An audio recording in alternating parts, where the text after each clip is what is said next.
আজও চলে এলাম তোমাদের কাছে আর একটা ভিডিও নিয়ে। আজ আমি তোমাদের টেন্স করাবো।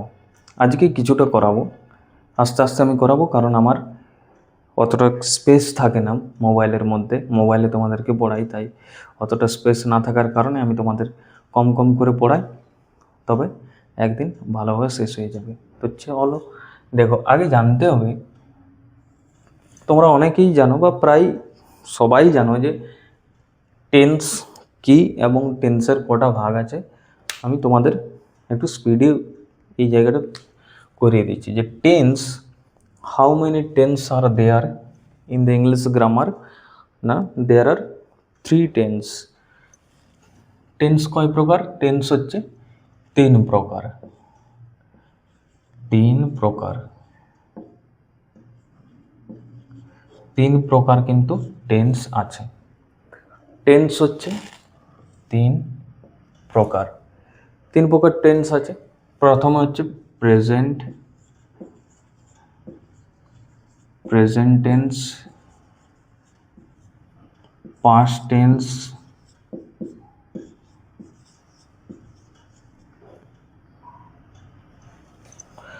সরি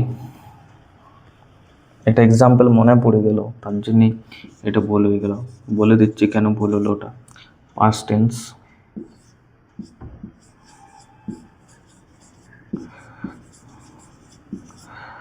এটা কেন ভুল হলো জানো তো? আমার লাইফে কোনো সেরকম মেমোরাইজ পাস্ট নেই, তার জন্য পাস্টটা ভুল হয়ে গেল।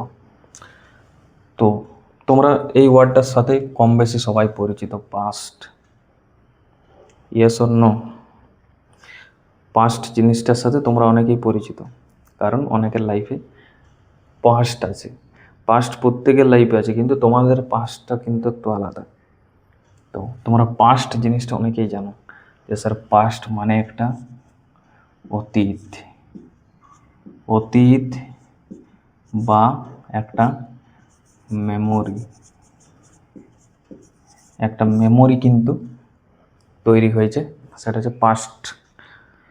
এই জিনিসটা পাস্ট টেন্সটা আমি শুধুমাত্র অতীতটা বললাম। এই মেমোরিটা সেই সমস্ত লেজেন্ডদের জন্য যাদের লাইফে একটা পাস্ট আছে। কি পাস্ট সেটা তোমরা নিশ্চয়ই বুঝতে পারছো। তো প্রেজেন্ট টেন্স মানে হচ্ছে বর্তমান কাল বা বর্তমান সময়, বর্তমান, অতীত এবং ফিউচার টেন্স হচ্ছে ভবিষ্যৎ। এইগুলো কম বেশি সবাই জানো যে টেন্স হচ্ছে 3 প্রকার: প্রেজেন্ট টেন্স, পাস্ট টেন্স এবং ফিউচার টেন্স। ঠিক আছে, বোঝা গেল? এরপরে প্রত্যেকটারই এই 3টা টেন্সেরই 4টা করে ভাগ আছে। 3টা টেন্সেরই কটা করে ভাগ আছে? 4টা করে কিন্তু ভাগ, 4টা করে ভাগ আছে। 3টা টেন্সেরই কিন্তু 4টা করে ভাগ আছে। প্রেজেন্ট টেন্সের 4টা ভাগ, পাস্ট টেন্সের 4টা ভাগ এবং ফিউচার টেন্সের 4টা ভাগ। চলো আজকে আমি প্রেজেন্ট টেন্সের 2টো করাচ্ছি, নেক্সট দিন 2টো করাবো, ওই 2টো করে করাবো, কারণ অতটা ধরবে না আমার স্পেসে। তো চলো আজকে প্রেজেন্ট টেন্সের আমি 2টো ভাগ করিয়ে দিচ্ছি, নেক্সট দিন বাকি 2টো করাবো। সবার প্রথমে আমি প্রেজেন্ট টেন্স নিয়ে আসছি।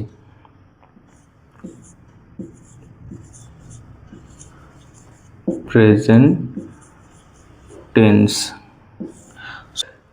প্রেজেন্ট টেন্সের 4টা ভাগ আছে। সবার প্রথমে কি আছে?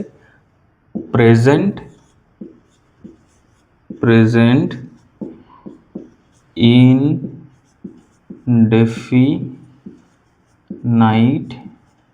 বা এটাকে কিন্তু সিম্পল প্রেজেন্টও বলে, সিম্পল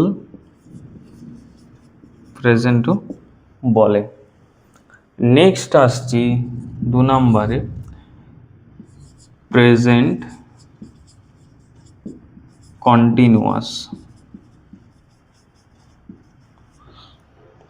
3 নম্বরে আসছি প্রেজেন্ট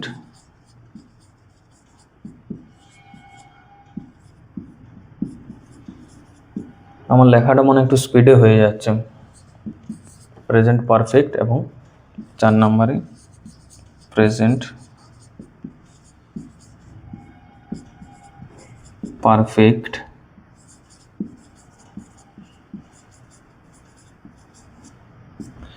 কন্টিনিউয়াস। তো এইগুলো প্রেজেন্ট টেন্সের চারটা ভাগ। এই চারটা ভাগ হলো প্রেজেন্ট টেন্সের: present indefinite, present continuous, present perfect এবং প্রেজেন্ট পারফেক্ট কন্টিনিউয়াস। এগুলো তোমরা লিখে নেবে তাড়াতাড়ি। তো চলো আমি আজকে তোমাদের প্রেজেন্ট ইনডিফিনাইটটা করিয়ে দিচ্ছি, যদি সম্ভব হয় তাহলে কন্টিনিউয়াসটা করে দেবো, নাহলে কন্টিনিউয়াসটা কিন্তু আমি শেষ দিন পরের দিন করাবো। আসছি ফার্স্ট যেটা, সেটা হচ্ছে প্রেজেন্ট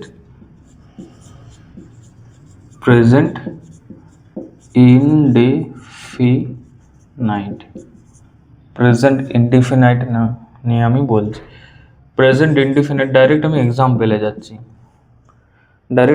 যাচ্ছি যে প্রেজেন্ট ইনডিফিনাইটে কি হয়।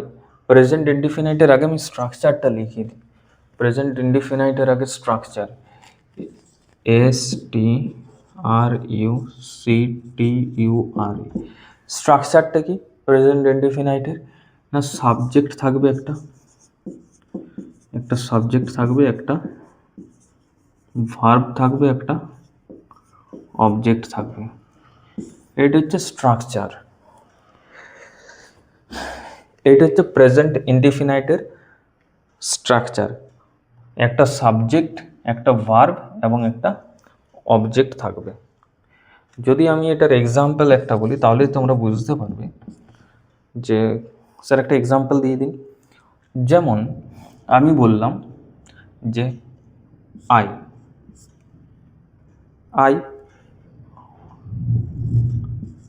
Read a book. I read a book. দেখো এইটা হয়ে গেল, আইটা সবসময় হয়ে গেল একটা সাবজেক্ট। আই হয়ে গেল সাবজেক্ট।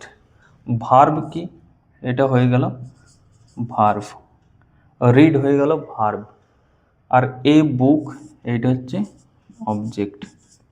তাহলে এখানে দেখো স্ট্রাকচারে বলেছিলাম যে একটা সাবজেক্ট থাকবে, একটা ভার্ব থাকবে, একটা অবজেক্ট থাকবে।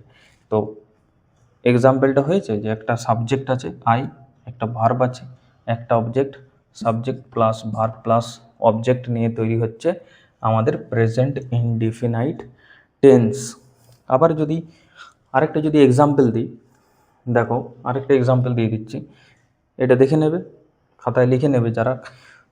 যারা ছোটোর থেকে গ্রামার প্র্যাকটিস করছো তাদের জন্য এগুলো কিন্তু খুব হেল্পফুল হবে। শুধুমাত্র কম্পিটিটিভ স্টুডেন্টস যারা জানে তারাও কিন্তু অনেক সময় ভুল করে দেয়। যখন এখান থেকে যখন ভয়েস চেঞ্জ করতে যাই তখনই কিন্তু গুলিয়ে ফেলে যে এটা প্রেজেন্ট টেন্স না এটা পাস্ট টেন্স। এই জিনিসটা কিন্তু গুলিয়ে ফেলে। এই যে রিড লেখা আছে, রিডটা কি টেন্স, তখন কিন্তু একটা কোশ্চেন মার্ক তৈরি হয়ে যায়। যতটা আমরা সহজ ভাবি জিনিসগুলো কিন্তু অতটা নয়। তো সব কিছুই যারা জানো তারা রিভিশন করবে, যারা জানো না, যারা ছোট আছো বা যারা জানো না এখনও, যারা কম্পিটিটিভ লাইনে এই নতুন এসেছো, তারা কিন্তু এইগুলো লিখে নেবে। আজ হয়তো সহজ লাগতে পারে এক দুটো জিনিস, কিন্তু একদিন এগুলোই তোমাদের বুঝতে অসুবিধা হবে। চলো নেক্সট আমি আরেকটা তোমাদের এক্সাম্পল দিয়ে দিচ্ছি যে I play football. I play football. এইখানে দেখো আই হয়ে গেল একটা সাবজেক্ট। সবসময় দেখবে যে স্ট্রাকচার ফলো করছে কিনা। স্ট্রাকচারে বলেছিলাম একটা সাবজেক্ট থাকবে, একটা ভার্ব থাকবে। ভার্ব হয়ে গেল প্লে, একটা ভার্ব হয়ে গেল। অবজেক্ট থাকবে ফুটবল, এটা হয়ে গেল একটা অবজেক্ট। তাহলে সাবজেক্ট, ভার্ব এবং অবজেক্ট। তাহলে আই প্লে ফুটবল একটা প্রেজেন্ট ইনডিফিনাইট টেন্সের উদাহরণ। যে কোনো হবে, তোমরা নিজেরাও বলতে পারো। যে আরেকটা যদি আমি দিয়ে দিই, যে কোনো এক্সাম্পল হতে পারে, তোমরা নিজেরাই এক্সাম্পল তৈরি করতে পারবে। যেমন যে স্যার আরেকটা দিয়ে দিন, I go to school. I go to school, subject verb object. Go হচ্ছে একটা ভার্ব, ঠিক আছে, গো হচ্ছে একটা ভার্ব। তাহলে আই গো টু স্কুল, আমি কোথায় যাচ্ছি? স্কুলে যাচ্ছি। Subject I, go verb, object to school, হয়ে গেল।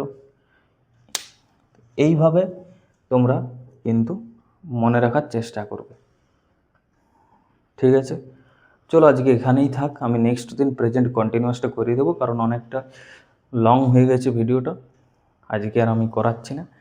তো আস্তে আস্তে করাবো, আস্তে আস্তে শিখবে, প্রত্যেকটা জিনিস দেখবে। আর যদি কোনো জায়গাটা অসুবিধা হয় বুঝতে, অবশ্যই আমাকে কমেন্ট করে জানাবে। আর যারা ফার্স্ট দেখছো আমার ভিডিওগুলো, তারা প্লিজ চ্যানেলটা সাবস্ক্রাইব করতে ভুলবে না, এবং বন্ধুদের সাথে শেয়ার করতেও কিন্তু ভুলবে না। চলো এখানেই থাক, থ্যাংক ইউ।